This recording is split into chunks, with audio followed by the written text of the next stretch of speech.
Pois bem, como nós já havíamos anunciado, já está conosco o doutor Alexandre Ateniense, ele que é advogado especializado no direito digital, e com ele nós vamos então conversar justamente sobre essa questão, né, das pessoas hoje fotografarem, capturarem imagens de pessoas e estamparem, portanto, nas redes sociais. Até que ponto a pessoa pode se comprometer diante dessa iniciativa? Evidente que essa nossa entrevista está baseada na decisão da 14ª Câmara Cível do Tribunal de Justiça do Estado de Minas Gerais, que condenou uma empresa voltada para tratamento de dados, provedores de serviços de aplicação e serviços de hospedagem na internet, a indenizar uma mulher em R$ 8.000 por danos morais. Ela teve a fotografia e o nome incluídos em sites de conteúdo sexual. A decisão mantém entendimento da comarca de Itapajipe. Bom, doutor Alexandre Ateniense, seja mais uma vez bem-vindo aqui ao nosso programa. Muito obrigado por atender ao nosso convite. Muito obrigado, Walter. É um prazer novamente falar com você e os ouvintes da Rádio Justiça. Muito obrigado pela gentileza. Pois bem, essa questão de fotografar, a liberdade, né, de fotografar. Agora, a questão, né, de postar na rede social. Aí já, de certa forma, já precisa prestar atenção, justamente para não incorrer com a nossa legislação, doutor Alexandre? Sem dúvida. Além do mais, porque nesse caso específico, Walter, a imagem foi utilizada manifestamente para denegrir a imagem e a reputação da vítima. Trata-se de um site de relacionamento onde garotas de programa oferecem seus serviços e, consequentemente, toda essa forma de divulgação da imagem foi propositalmente para poder atacar a reputação da vítima, que acaba tendo uma proporção muito grande, sobretudo por se tratar de um município de uma população muito pequena, ou seja, a notícia corre rápido e, consequentemente, o dano, neste caso, potencializa-se ainda mais.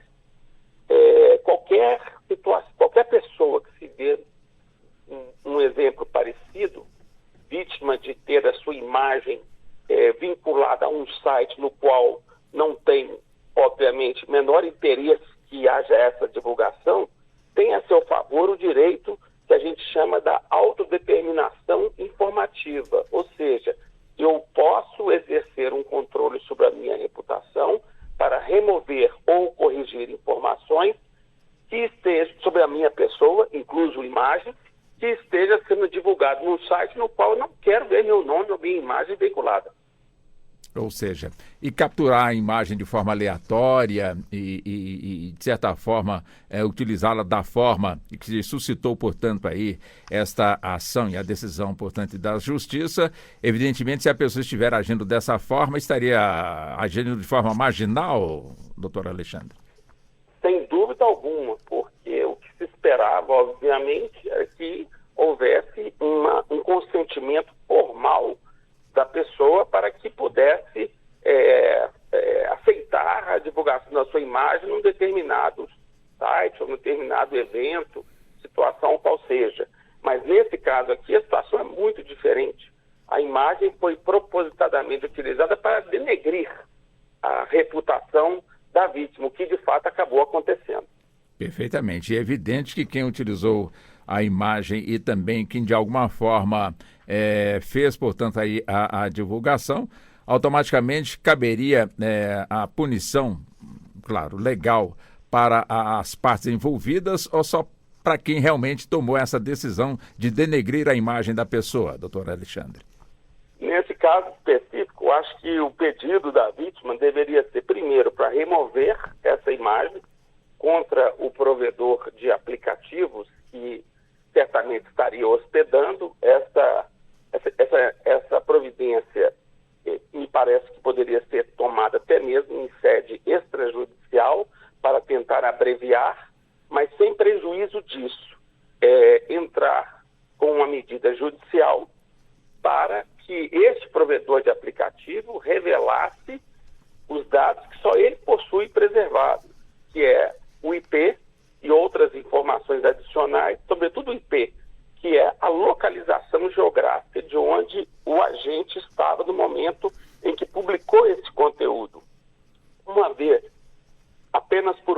judicial que isso é possível, seja cumprida essa ordem e o provedor de aplicativos, dono desses sites de relacionamentos, cumpra a ordem e revele, a vítima terá a seu favor os dados que precisa para poder fazer a identificação de qual seria o provedor de acesso utilizado pelo agente para a prática desse ato lesivo.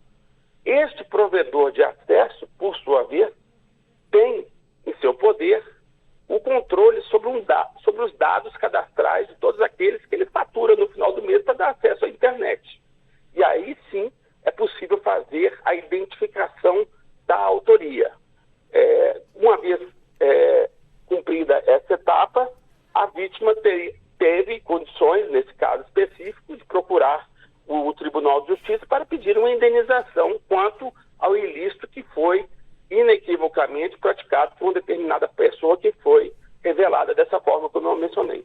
Entendo. Agora, de forma aleatória, doutora Ateniense, suponhamos então que eu com o meu equipamento na rua, eu capturo ali imagens de pessoas sem pedir autorização de que eu vá colocar essas imagens em redes sociais. Dessa forma, eu estaria também indo contra a lei, ou seja, pode até ser que a imagem traduza, portanto, de forma positiva no contexto. Mesmo assim, eu sou obrigado a ter, portanto, a devida autorização do dono da imagem?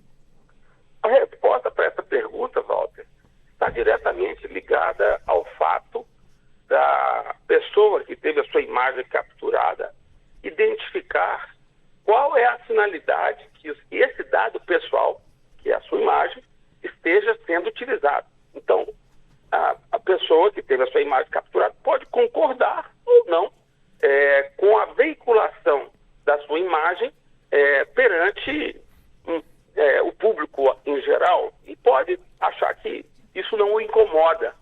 Consequentemente, pode até consentir que essa imagem seja evidentemente mantida. Eu me lembro que quando o Google lançou aquele serviço que todo mundo conhece, o Google Street View, que passava os carros pela cidade tirando fotos de todas as ruas, não foram poucos os casos em que determinadas pessoas, eu me lembro de um caso em Belo Horizonte de uma pessoa que estava passando mal na hora que, no meio da rua, na hora que o carro passou e tirou foto dela, e ela se sentiu extremamente incomodada com esse fato e entrou na justiça para poder fazer com que o Google removesse aquela foto, porque ela não estava querendo expor a sua imagem daquela forma tão constrangedora. Então, depende tudo da finalidade. A pessoa que teve a sua imagem capturada, cabe ela julgar se deseja ou não que a sua imagem seja utilizada para a finalidade de expor a sua presença no evento. Talvez isso não cause nenhum prejuízo.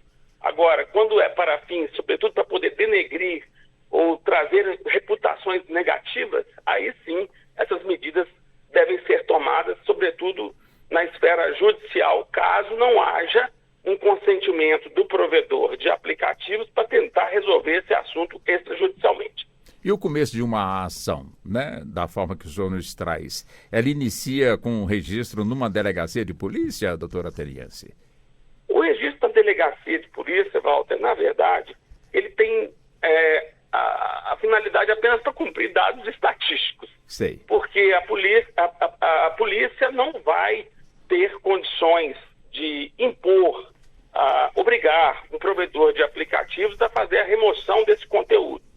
Depois do Marco Civil da Internet, que entrou em vigor em junho de 2014, trata-se de uma obrigação que depende de uma ordem judicial. Então, eu acho muito mais prático procurar um advogado, porque anda mais rápido o processo, e, através desse advogado, busca-se uma liminar, ou seja, o primeiro ato de decisão do magistrado é para conceder, uma vez convencido das provas que representam esse dano à imagem que a vítima sofreu, para poder obrigar, numa ação de obrigação de fazer, a remoção desse conteúdo. A via da delegacia, ela pode causar um certo desapontamento em alguns casos, porque as delegacias de crimes cibernéticos brasileiras, elas não estão preparadas estruturalmente para poder dar prosseguimento a todos esse tipo de enfrentamento. E como depende de ordem judicial, ao meu ver, o caminho mais efetivo e rápido seria através de um advogado. Entendi. Doutor Alexandre Ateniense, é sempre um prazer entrevistar o senhor. Aqui mais uma vez os cumprimentos da Rádio Justiça e o convite para outras participações aqui conosco, evidente, dentro da disponibilidade de tempo do senhor. É sempre um prazer ouvi-lo, doutor Alexandre. Igualmente, Walter, eu tenho sempre um prazer de poder esclarecer a todos os ouvintes da Rádio Justiça essas situações tão corriqueiras que as pessoas sofrem nas redes sociais e que precisam ser tomadas de forma rápida e assertiva.